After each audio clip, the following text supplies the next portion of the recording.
Din lahir pada tahun 1848 di Lampadang, Aceh Besar.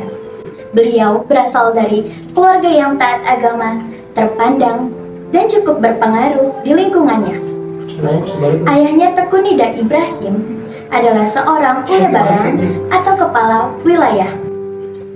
Dari kecil, ia sudah mendapatkan pendidikan agama Islam dan juga diajari nilai-nilai keberanian serta kecintaan terhadap tanah air. Masa kecilnya diwarnai dengan suasana Aceh yang makmur, tapi juga tegang karena mulai muncul ancaman kolonial Belanda. Cerita-cerita tentang perjuangan rakyat Aceh melawan penjajah membuatnya tumbuh dengan semangat juang yang kuat. Pada tahun 1873, Belanda melancarkan agresi militer pertama ke Aceh. Keadaan menjadi kacau. Saat itu, Cut Nyak sudah menikah dengan Teku Ceko Ibrahim. Suaminya ikut berperang melawan Belanda. Sementara ia mendukung dari garis belakang, mengurus logistik, merawat yang terluka, dan memotivasi rakyat. Namun, perang tak selalu membawa kemenangan. Teku Ceko gugur di medan perang. Kabar itu menjadi pukulan berat baginya. Di tengah duka mendalam, justru lahir tekad baru. Ia bersumpah untuk melanjutkan perjuangan sang suami. Beberapa tahun kemudian, Cut Nyak menikah dengan Tuku Umar, seorang pejuang yang terkenal dengan keberanian dan kecerdikannya dalam mengatur strategi perang. Pernikahan ini menjadi awal dari babak baru perlawanan di Aceh. Bersama Tuku Umar, Cut Nyak turun langsung ke medan perang ikut memimpin pasukan gerilya. Ia tidak hanya dikenal sebagai istri pahlawan, tapi juga pemimpin yang disegani. Semangatnya membakar semangat rakyat Aceh, terutama para perempuan. Ia sering memimpin doa sebelum perang, menyusun strategi, dan memotivasi para pasukan. Tahun 1899, Tuku Umar gugur dalam pertempuran.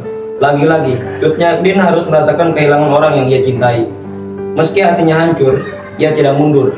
Justru ia mengambil alih komando perlawanan. Tanpa Teku Umar, pahlawan semakin berat, pasukan semakin sedikit, logistik semakin menipis, sementara kekuatan Belanda semakin kuat. Cut Nyak yang sudah mulai tua juga menderita gangguan penglihatan. Meskipun begitu, ia tetap bersikeras memimpin perang gerilya di pedalaman Aceh.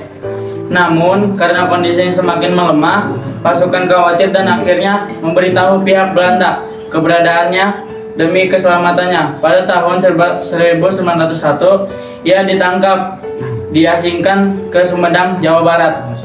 Di Sumedang, Cut Nyak hidup dalam pengasingan hingga wafat pada tahun 1908. Ia dimakamkan di daerah tersebut tanpa banyak orang tahu.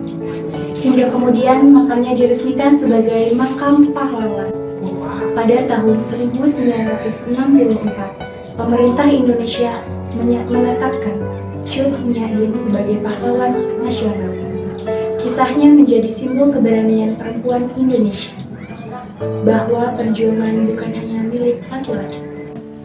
Cut Nyak mengajarkan kita tentang keberanian, keteguhan, dan cinta pada tanah air dari Aceh. Ia memberi teladan untuk seluruh Indonesia.